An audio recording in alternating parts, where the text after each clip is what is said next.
नमस्कार दोस्तों, मैं शिवम श्रीवास्तव फिर से आप लोगों का स्वागत करता हूँ। आशा करता हूँ कि आप लोगों की क्लास 10 की तैयारी अच्छी चल रही होगी। अगर तैयारी अच्छी भी नहीं चल रही है, तो आप लगातार मेरी वीडियोस देखे रहें, आपकी तैयारी एकदम अच्छी होती जाएगी। ठीक है, आज मैं बात करने वाला हूँ हिंदी विषय के।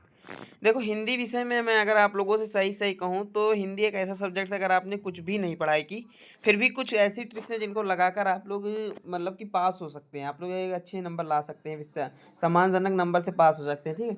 देखो, बोर्ड परीक्षा में कई बार छात्र घबरा जाते हैं, लेकिन हिंदी एक ऐसा विषय है जहाँ स्मार्ट वर्क और सही प्रेजेंटेशन से ज़ीरो वाला छात्र भी सम्मानजनक नंबर से पास हो सकता है। वो कैसे, मैं आप आज आपको एक-एक ट्रिक कर सारी ट्रिकें समझाऊँगा और अच्छे से समझाऊँगा। ठीक है?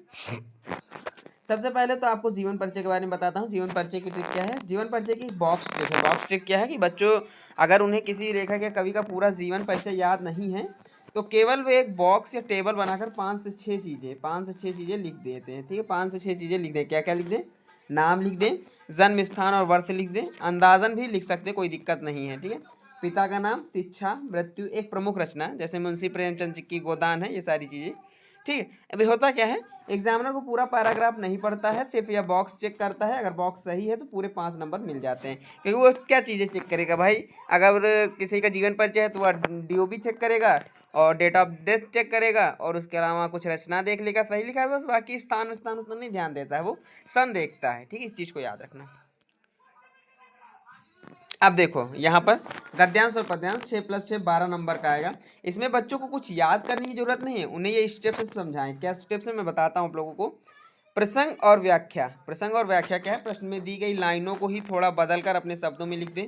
संदर्भ, अगर पाठ का नाम याद ना आए तो कम से कम प्रस्तुत गद्यांश हमारी पाठ्य पुस्तक के हिंदी नामक पुस्तक से लिया गया, इतना तो लिख ही सकते हैं। प्रश्न का उत्तर गद्यांश में उत्तर छिपा होता है, उसे ढूंढ कर उस पर कॉपी पर लिख दें। ये सारी चीज़ें कर सकते हैं और आसानी से आप इसमें भी पास हो सकते हैं। तीसरा ट्रिक क्या है? संस्कृत के अनुवाद का संधि ट्रिक क्या कहता है? संधि ट्रिक क्या कहते हैं, मैं आपको बताऊं। संस्कृत देखकर बच्चे डर जाते हैं।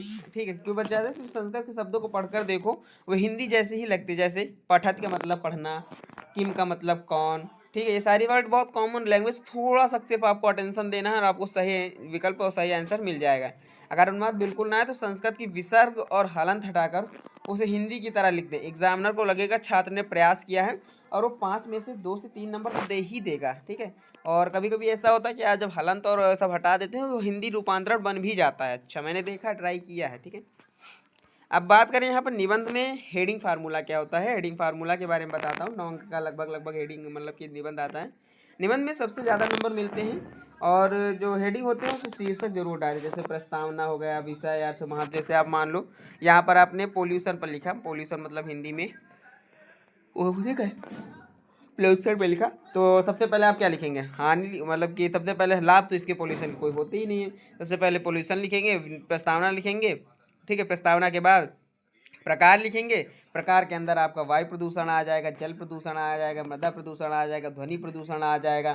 ठीक है, सारे प्रदूषण आ जाएंगे, और ये सारे प्रदूषण पे अगर 4-4 5-5 लाइनें आप वर्ड लिख, 4-5 लाइन सब पर लिखते चले गए, तो 3 से 4 पेज तो यहीं पे भर जाएंगे केवल प्रकार में। ठीक है, उसके बाद यहाँ पर उपसंहार में लिख सकते हैं। उपसंहार में ये लिख सकते हैं क्या क्या चीज़ें हैं जो बच करनी चाहिए, तो जैसे प्रदूषण कम होगा। पूरी तरह खत्म तो नहीं किया जा सकता है, लेकिन कम किया जा सकता है। ठीक है, निबंध में कम से कम 2 से 3 पेज का होना आवश्यक है, चाहे बीच में कुछ भी लिखा हो, कोई उससे ज़्यादा डिफिकल्टी नहीं पड़ता। आपकी हेडिंग सही होनी चाहिए बस। ठीक है, श्लोक और व्याकरण के फिक्स नंबर होते हैं। कैसे, मैं बताता हूँ। श्लोक बच्चों से अगर वो 2 छोटे श्लोक रट जाएं, एक अगर पेपर में आ भी गया तो दूसरा लिख सके, इसके प्रति फ्री के 2 नंबर मिल जाएंगे आपको। जैसे मैं बताऊँ, अगर आप लोगों को 2 श्लोक का आप लोग याद करके जाएंगे, एक पेपर मिलेगा और एक आपको अपने आप से लिख देना, तो 4-5 नंबर का, वो भी 2 नंबर का आता है, 2 नंबर मिल जाएंगे। ठीक है, अब यहाँ पर समझो, रस चंद अलंकार, इनकी परिभाषा रटने के बजाय सिर्फ उदाहरण याद कर लो। उदाहरण सही होने पर पूरे नंबर मिलते हैं। देखिए, प्रेजेंटेशन सबसे बड़ी ट्रिक्स होती है, इस चीज़ को याद रखना।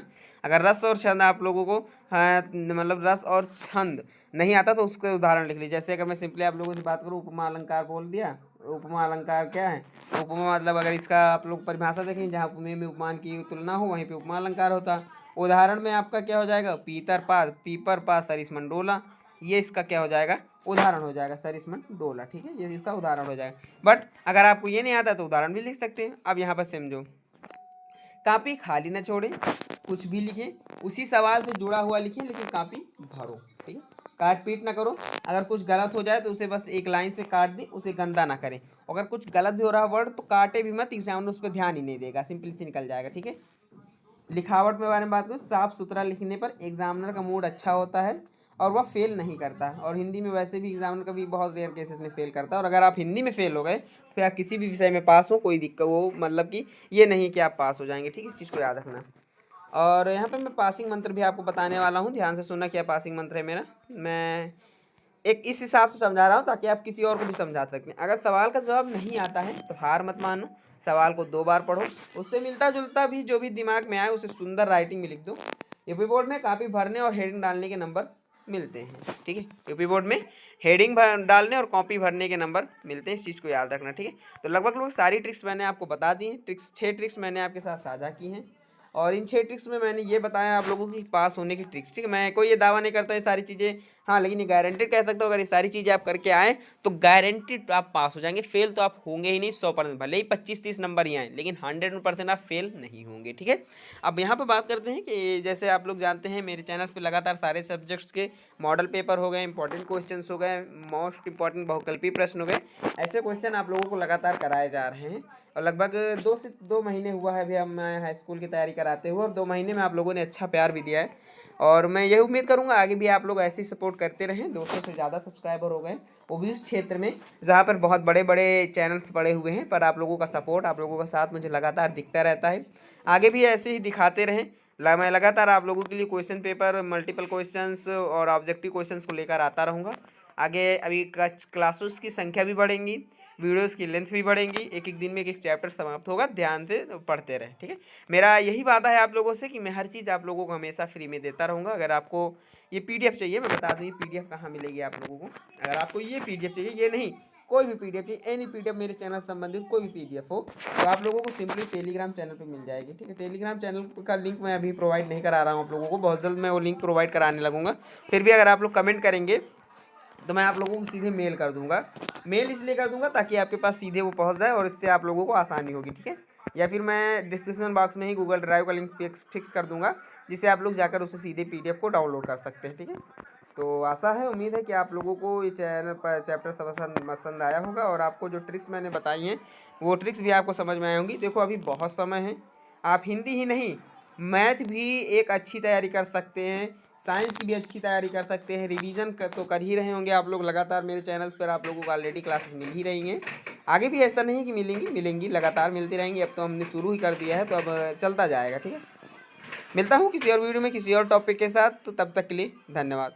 यूं ही आप लोग तैयारी करते रहेंगे, ईश्वर से यही कामना है कि आप लोग जब पेपर देने जाएं तो मन में एक बार ख्याल ज़रूर आए कि हाँ मैंने मेहनत की थी और उसका फल आज मुझे मिला है। ठीक है, बहुत बहुत बधाइयाँ हों आपको, बहुत बहुत यही ईश्वर से कामना करता हूँ कि आगे भी आप लोग ऐसी तैयारी करते रहें। मिलता हूँ किसी और टॉपिक के साथ, तब तक के लिए धन्यवाद। और हाँ, कमेंट जरूर करना कि किस टॉपिक्स पे नेक्स्ट वीडियो आपको चाहिए।